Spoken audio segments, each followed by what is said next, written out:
It was never truly abandoned. The earth beneath Ravenshade still remembers the blood. They say the dead don't whisper, but in the hills outside Bellhaven County, Virginia, they scream silent and unseen in the roots of the oaks, in the cold winds that claw down from the mountains, and in the scorched remnants of the Ravenshade estate. The tale you're about to hear isn't told in textbooks, nor preserved in any official archive. But if you dig beneath the courthouse records, beneath the fire-charred ruins, and far beneath the fragile veil of what we call civilization, you will find it, waiting, festering, forgotten, but not gone. The story of the Ravenshade family begins, where all horrors do, with the illusion of light. It was the winter of 1872, just 7 years after the Civil War ended. The South, fractured and bleeding, was struggling to reinvent itself morally, economically, spiritually.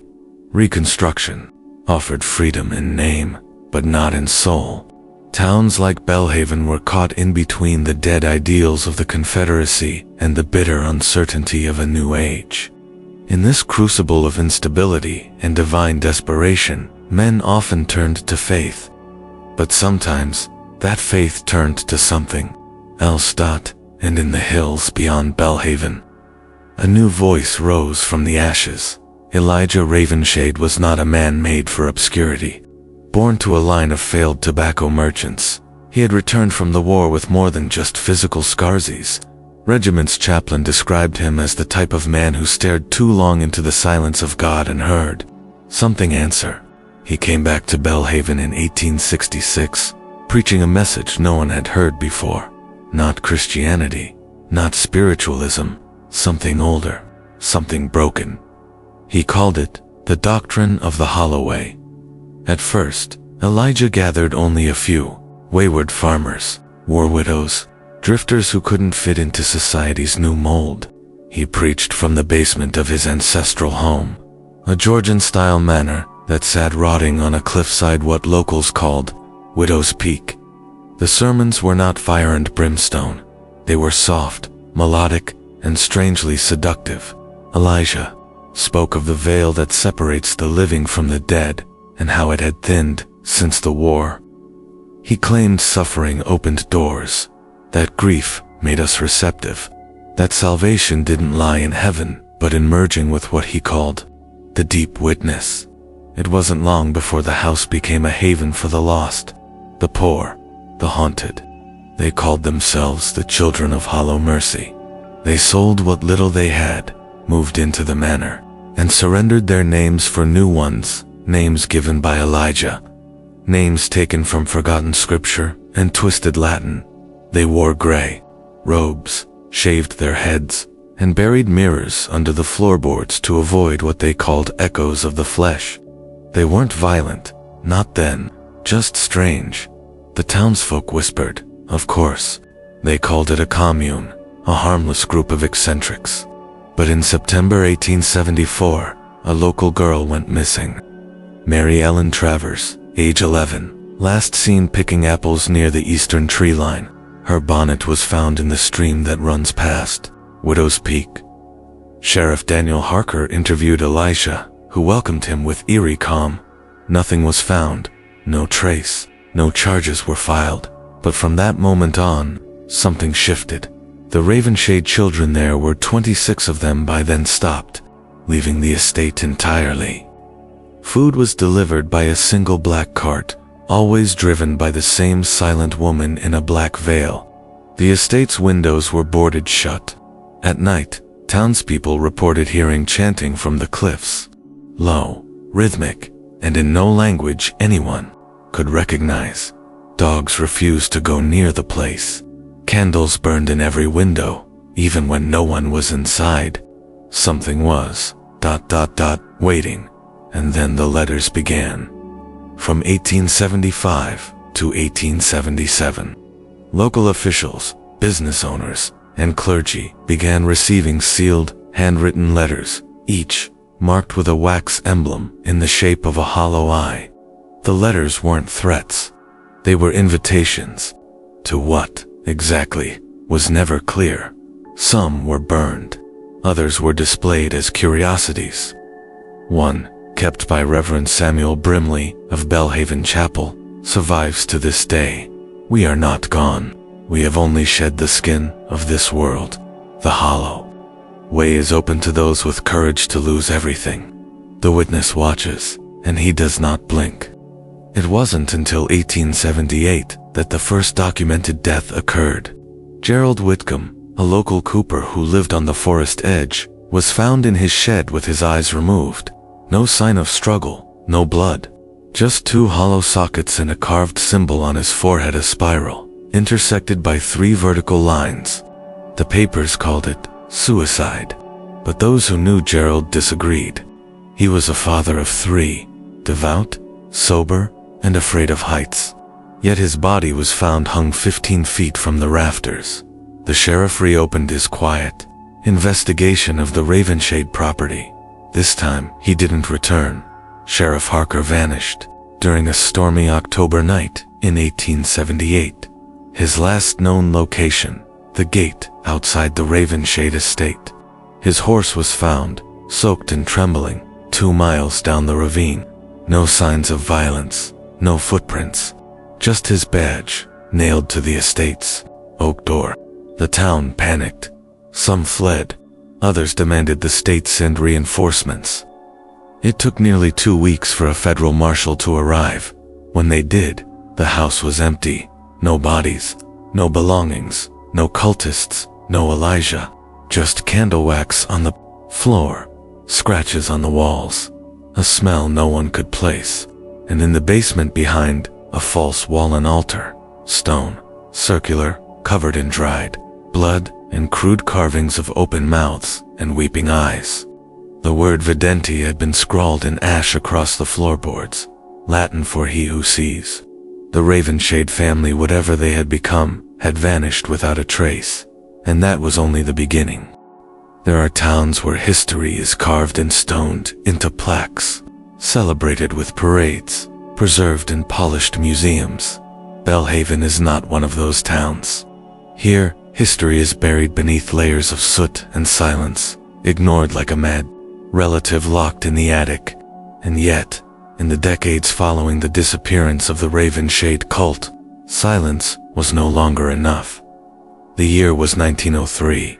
25 years had passed since the house on Widow's Peak was declared abandoned by unnatural circumstance. Nature had begun reclaiming what men had fled from, ivy choking the windows, termites chewing through scripture-laced beams, and the nearby stream once pure now thick with iron and algae.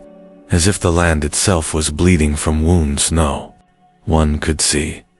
That year, 2 brothers arrived in Bellhaven from Chicago, Jonathan and Ernest Cutler, sons of a Presbyterian minister, but scholars by trade. Ernest taught folklore at the University of Illinois. Jonathan specialized in comparative religion.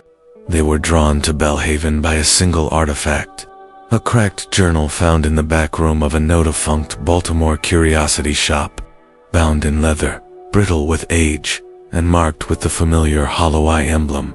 The journal contained the writings of someone, calling herself Sister Calphine. The entries were dated between 1875 and 1878, and they described, in painful, obsessive detail, life inside the Ravenshade estate. What the brothers read disturbed them and fascinated them. He drinks the sound of our sorrow. He eats the shadow of the moon. In him, we are not flesh, we are offerings. The journal spoke of ceremonies conducted on nights with no moon. It described mirror baptisms, in which cultists were submerged in water and forced to stare into handheld mirrors until they hallucinated or drowned. It listed names, rituals, births. Even one described unbinding, which involved removing a person's eyes to allow them to see the witness directly. Most chillingly, Sister Calphine's last entry ended mid-sentence. The wall is opening.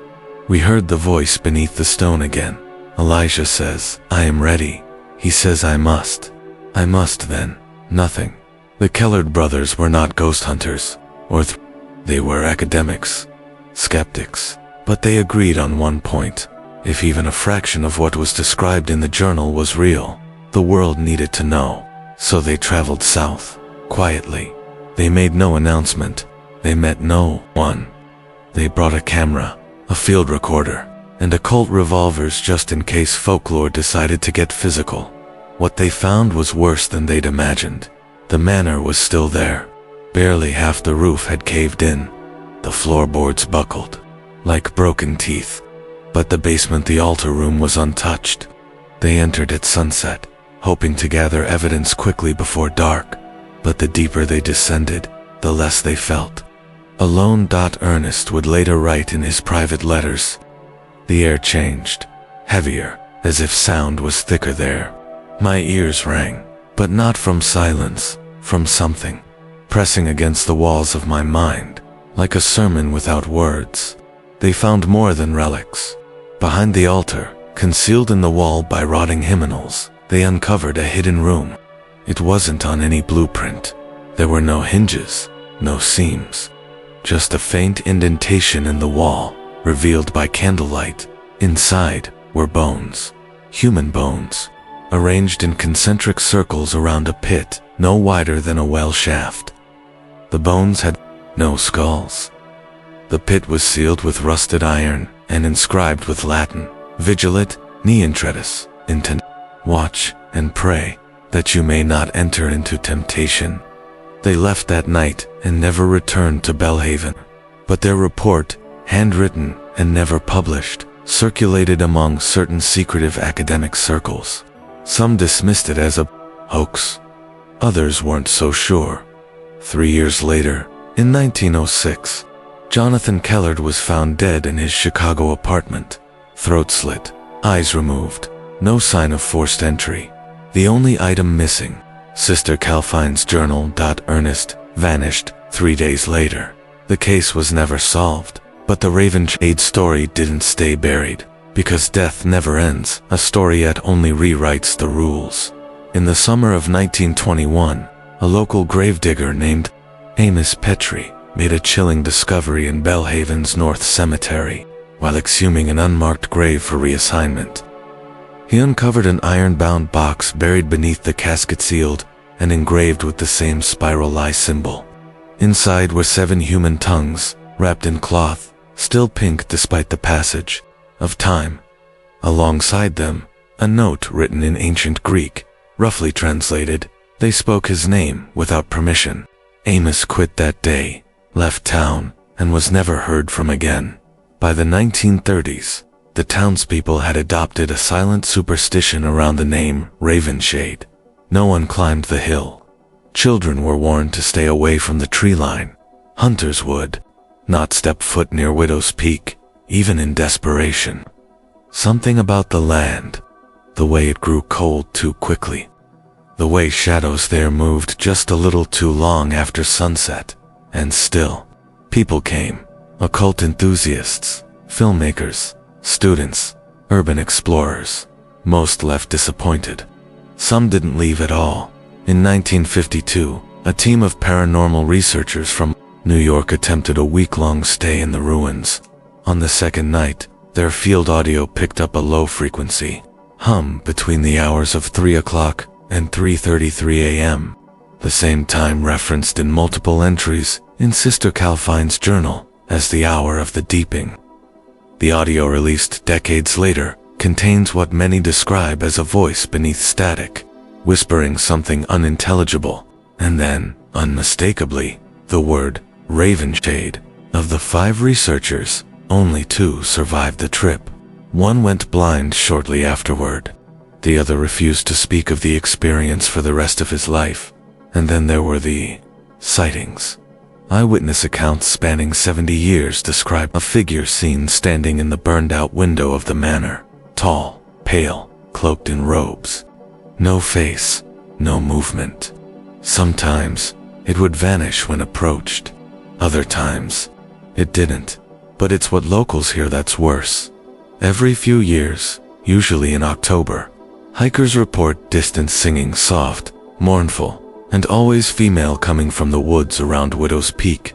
Dogs whimper, phones lose signal, GPS directions reroute themselves, always toward the manor. To this day, the land remains privately owned, fenced off. No development ever succeeds. Every permit is denied for structural instability, though no one has dared inspect the foundations since 1984. But rumors persist, and recently, something new has surfaced. A sealed crate found in a condemned barn 2 miles from the estate. Inside, wax cylinders, each marked with the initials ER, likely Ernest Kellard. Historians working to restore the audio have only released brief samples so far. One clip, translated from Latin, includes the phrase, "He is not bound to time, he waits in hunger." In the hollow beneath us, the Holloway never truly died. It went underground, and some believe it's waking up again. The more you peel back the layers of the Ravenshade story, the less it resembles history and the more it begins to feel like myth. Not the kind told in bedtime stories, but the older kind. The kind whispered between dying embers and hidden beneath blood-stained parchment. The kind that infects. At the center of it all stands Elijah Ravenshade, not merely a preacher, not quite a prophet, something in between. Something colder. Unlike the loud, erratic cult leaders of the 20th century, Elijah was not theatrical. He did not scream revelations from rooftops. He did not build temples or demand gold. He dealt in silence and suggestion. His followers didn't speak of miracles. They spoke of clarity, of shedding burdens, identity, even sensation. The doctrine of the Holloway wasn't about salvation, it was about subtraction. Elijah taught that pain and loss weren't obstacles to transcendence, they were the doorways. The flesh was a distraction, thought was a veil. Even memory, he argued, was an act of clinging. His sermons, when written down, read like riddles carved in bone. He who suffers and still clings to the self is like a man drowning while clutching stones. The witness sees you, but you must first go blind to be seen. It was a theology of annihilation disguised as peace, and it worked. People followed him, willingly, men, women, even children. Some handed over by desperate parents who believed Elijah could cure afflictions of the mind. What they found instead was the hollow house, a system of rules and rituals designed not to worship, but to erase. New initiates were isolated for 7 days in the manor's underground chamber. Food was denied after sunset. Speaking was forbidden. Mirrors were hung on the ceiling to reflect their sleep. The purpose, Elijah wrote, was to exhaust the body until it gives up the illusion of self. After this, they underwent the dimming, a ceremony in which the initiates were led to stare into candlelight for hours, reciting the same phrase again and again. We are not our names. We are not our faces. We are the empty vessel. Fill us, O witness. And then there were the disappearances. Dozens of families across Virginia and North Carolina reported loved ones vanishing in the late 1870s. All fit a pattern: those suffering from grief, madness, or spiritual despair. A widow from Norfolk, a mute boy from Lynchburg, a war veteran plagued by night terrors. None were seen again. But in 1877, one woman, Henrietta Mallory, escaped. Her story was suppressed by local officials, but a transcript from a private interview, buried in court archives, reveals chilling details. Henrietta had been taken to the Ravenshade estate after a mental breakdown. She was promised healing. What she found was a house with no clocks, where every window was sealed and meals were served in total silence. The residents, she said, had forgotten how to blink.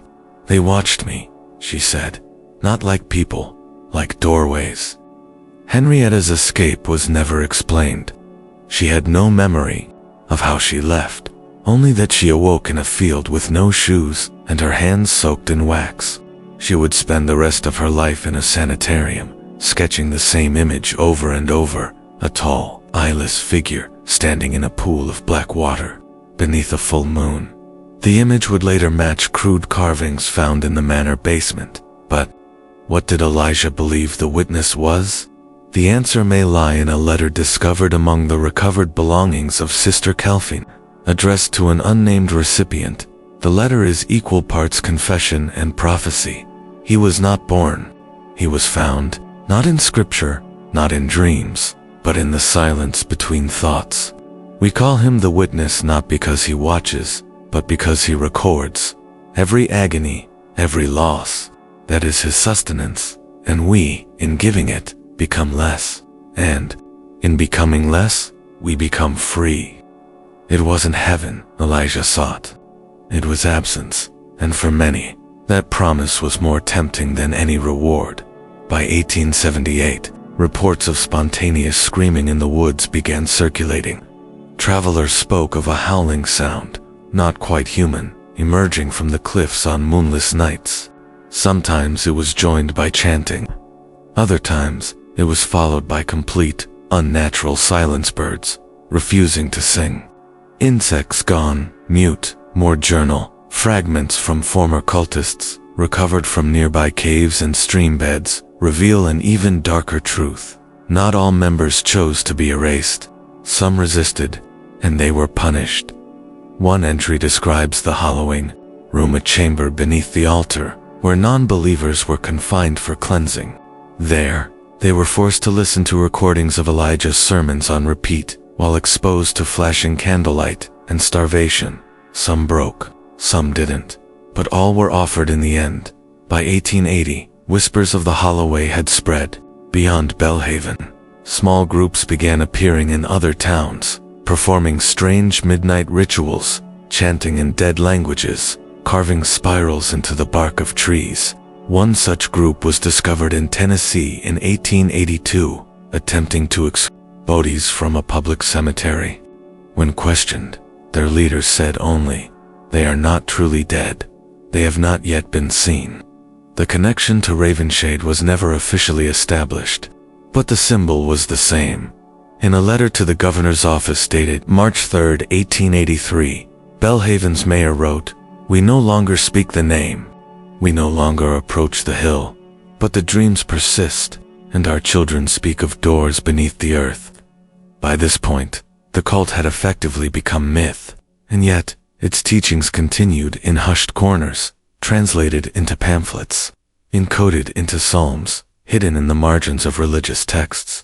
Even today, variants of the Holloway's language appear in underground forums, niche, occult zines, and the handwritten ramblings of the mentally disturbed. So the question remains, was Elijah Ravenshade simply mad, or had he seen something the rest of us refused to see?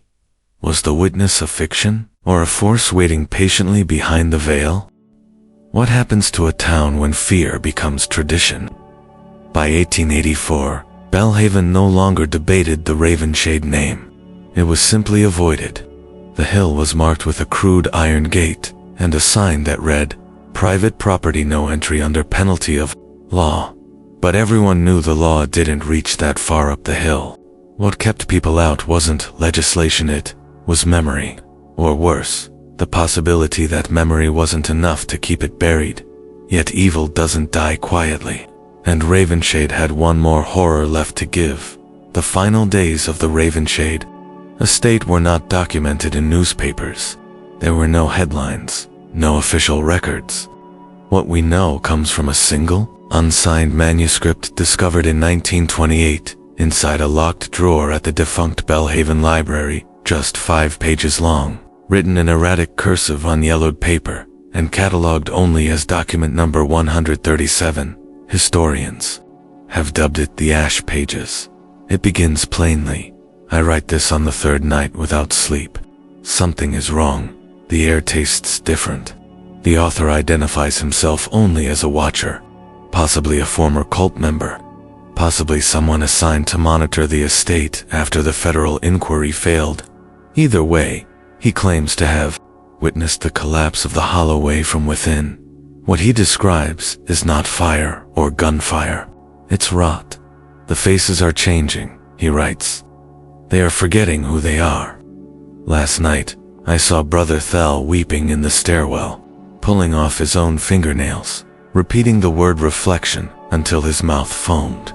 Sister Mara walked into the lake and never came back. Elijah says she has crossed, but I think she drowned. Or worse, I think something waited beneath the surface. He speaks less now. He listens to the walls. He says they've started humming. And then, the final line, jagged, scrawled, nearly unreadable. There is a door under the altar. He says, it's time to open it. I think we are already inside. That door, if it ever existed, has never been found. But something did happen, because, in June of 1884, smoke was seen rising from Widow's Peak. Not wild smoke, controlled smoke, thick and black, fire with intent. A small group of locals, led by then Deputy Samuel Driggs, ventured up the hill despite their fears. They never made it past the gate. Driggs later testified in private correspondence that the smoke carried a stench that didn't belong to fire, or wood, or oil. It smelled like meat and rust and whetstone. His men reported hearing what sounded like children laughing, though. No children were ever seen. 3 of the 5 men refused to speak about what they saw. One went blind 3 weeks later. The last, John Beckett, left town and never returned. His last letter to his brother simply read, "The witness is real. He wears your face in dreams." Later that month, lightning struck the southern edge of the manor during a storm. That's the official story. The building ignited, flames consuming the wooden structure within hours. No attempt was made to stop the blaze. Some say the fire was set deliberately, but if it was meant to end things, it didn't, because when the fire subsided and the ash cooled, searchers found something buried beneath the basement tunnel system, crude, dug by hand, covered in markings, scratched spirals, phrases in Latin, bone fragments, a partially decomposed child's shoe. Numbered maps were drawn. No full excavation conducted. The tunnels were sealed. The matter was quietly closed, but not forgotten. In 1907, a construction crew attempting to dig a new well in northern Bellhaven hit a hollow cavity beneath the soil. No water, just space. When they lowered a lamp, they saw symbols on the walls and a rotted wooden mask, shaped like a face with no eyes or mouth. One of the workers went missing that night. His name was Caleb Owens. His boots were found at the edge of the woods the next morning, placed neatly side by side, and then came the testimonies. Over the next 2 decades, strange reports began to emerge from psychiatric hospitals across the mid-Atlantic states. Patients who had never been to Bellhaven, some illiterate, some catatonic, began drawing the spiral eye symbol in charcoal and blood. Some spoke in tongues that matched obscure dialects of Latin used in Ravenshade's sermons. Others whispered Elijah's name, though he had no public record outside the county. One patient, Agnes Roth, claimed nightly visits from a man made of shadow and teeth who called her by a name she didn't recognize. CALP. Hine. Another, Harold Pike, was found dead in his cell with the words "He is inside the hollow now" carved into his chest with a spoon. All dismissed, all forgotten. But the final blow came in 1949. An archivist named Lydia Fern, researching Appalachian folklore for a book, stumbled across a forgotten box in the basement of the Virginia Historical Society. It contained newspaper clippings, church bulletins, and an unlabeled phonograph cylinder. She played it. What followed was described by Fern's assistant as the sound of a throat swallowing the sun. She collapsed. Her notes were destroyed, but her last entry survives, scribbled onto a postcard. He's not a god. He's a hunger. And once you know he's real, he knows you. The phonograph cylinder was sealed, and the box placed under restricted access. Some say the recording still exists, locked in a vault beneath Richmond. Others say it was burned, but those who heard it say the voice doesn't end when the record does. They say it keeps echoing, in dreams, in silence, in the seconds between thoughts. And so, what was meant to be the death of a cult became its transfiguration. The holloway didn't collapse. It shed its skin. Elijah Ravenshade was never found.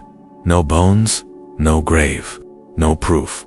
Some believe he walked into the woods and never returned. Others claim he burned alive in the altar room, but there are whispers too many to ignore man matching his description. Seen in various places over the years, a preacher in Alabama with no history before 1885, a drifter in Montana speaking ancient tongues, a blind man in Brooklyn who knew details about the manor that were never public. Could he still be alive, or did he become something else? Whatever the answer, the door he opened was never closed, and perhaps it never can be.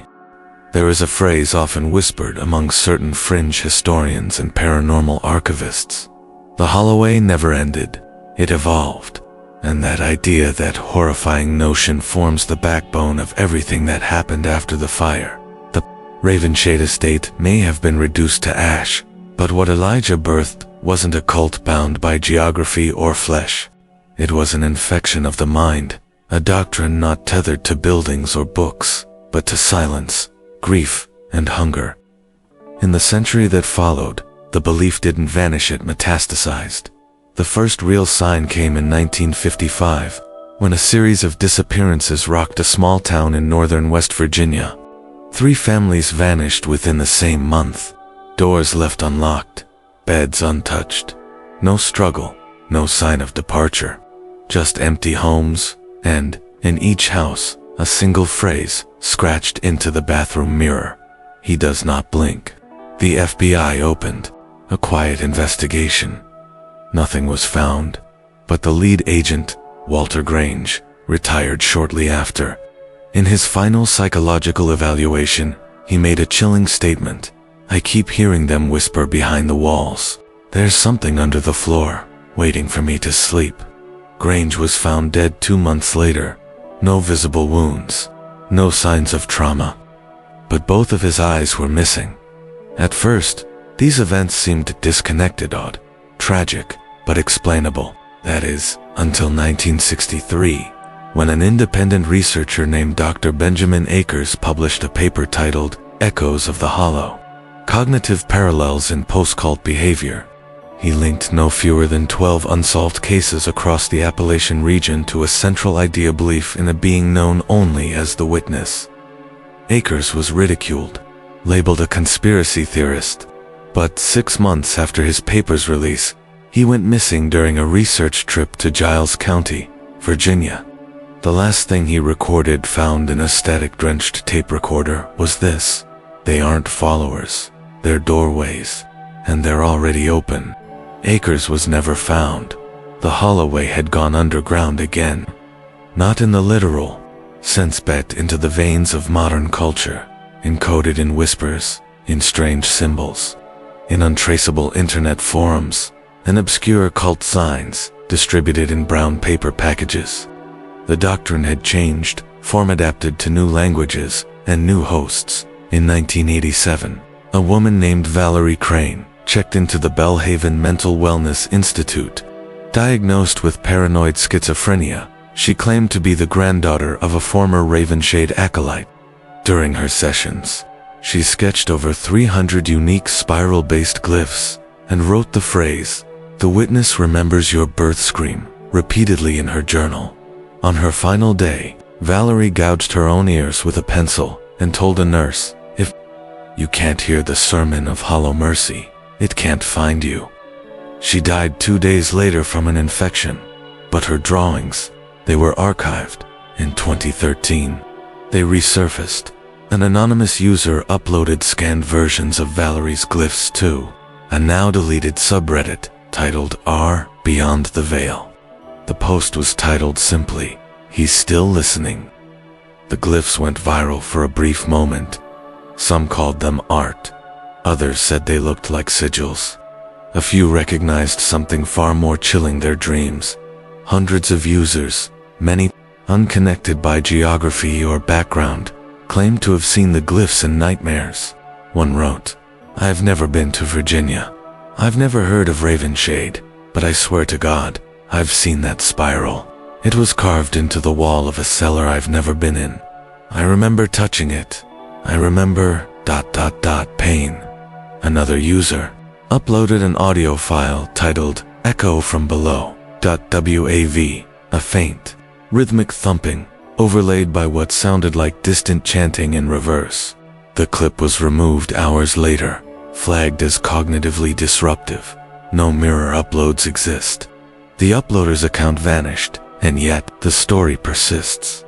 In 2017, a documentary crew attempted to create a short film about Appalachian folklore. They reached out to locals in Bellhaven and requested permission to hike the hill where the Ravenshade Manor once stood. They were warned not to go. They went anyway. Only 2 members returned. Both refused to speak publicly, but in leaked text messages, one crew member wrote, "It's not gone, it's waiting. The trees bend away from the house. I saw it. It saw me back." The footage was never released. A former Bellhaven sheriff, now retired, allegedly told a reporter, "In confidence, there are things we don't talk about because we know they don't care about being spoken of. But when you start trying to show them, that's when they remember your name. And now, new whispers emerge.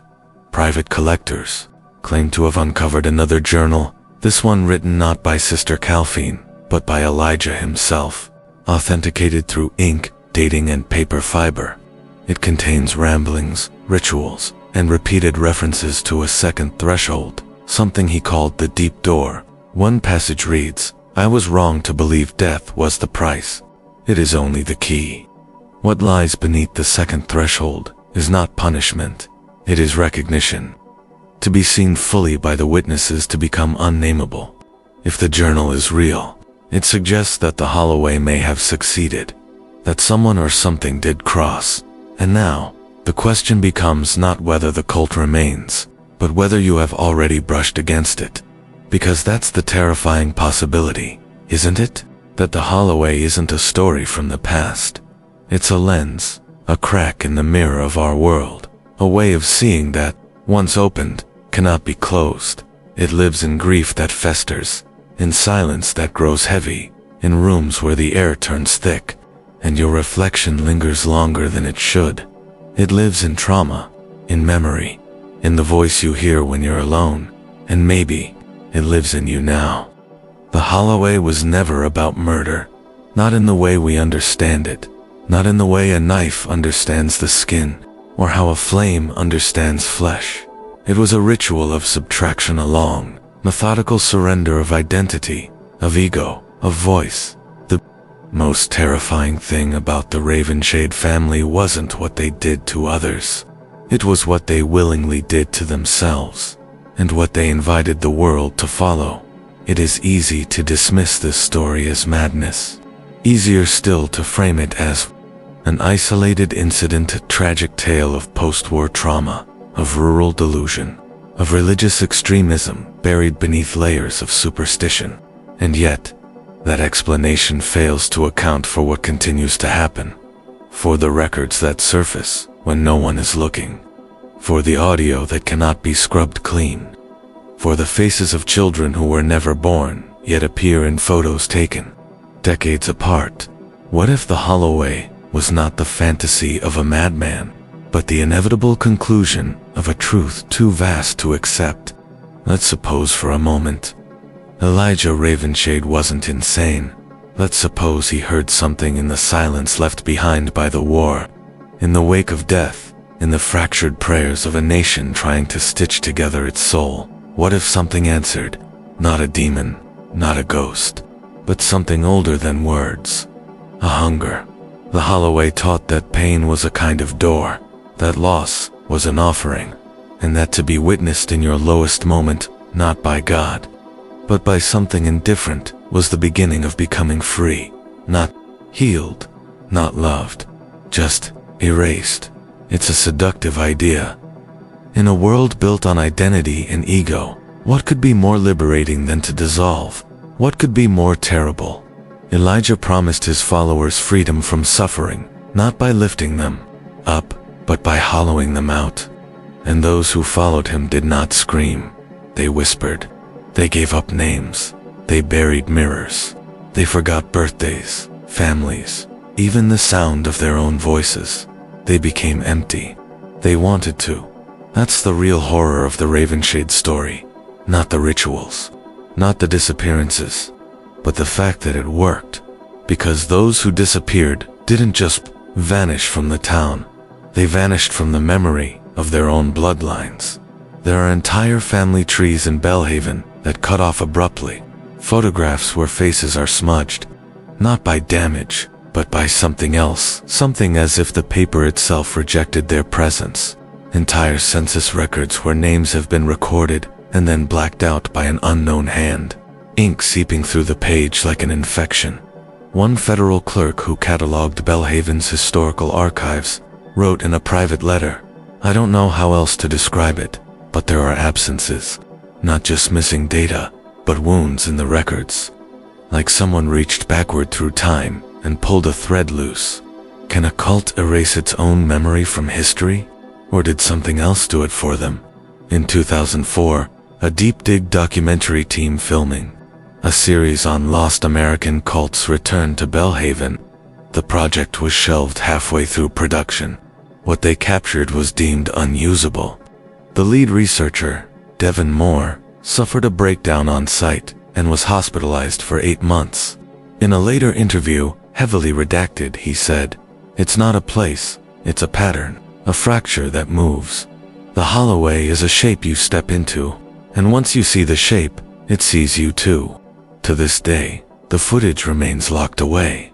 But what if the holloway is not just history? What if it is a phenomenon spiritual, psychological, parasitic, that has adapted to a modern world? Today, we live in an age of despair, masked as convenience. We scroll endlessly through screens that reflect only curated versions of ourselves. We are more connected than ever, yet more alone. We seek silence and find it terrifying. We bury grief beneath productivity. We numb our pain with distractions and call it survival. Wouldn't this be the perfect world for the holloway to return? A world already primed for forgetting. A world already conditioned to vanish in plain sight. A world where mirrors don't reflect the soul, they reflect filters. Perhaps Elijah never intended to start a cult. Perhaps he simply listened to something most of us are too afraid to hear. And, maybe, some part of you has heard it too. The way silence stretches after a loved one's funeral. The way a house creaks at night, and the air feels just slightly heavier. The moment you forget your own name in a dream, and it doesn't scare you. It feels like relief. That's the door. The first one, and behind it, there is a voice. And that voice is waiting. It doesn't scream. It doesn't preach. It simply asks, "Are you ready to forget who you are?" And if you answer, even once, even in your thoughts, that's when it sees you. The holloway was never about the Ravenshade family. They were just the first ones to say yes. The rest of us, we're still deciding. He is patient. He waits. In the rooms you never open. In the thoughts you never speak. And when you're ready, he will answer. The witness never left. He just closed his eyes. And the next time he opens them, he may be looking through yours. The video end. *, subscribe for more videos.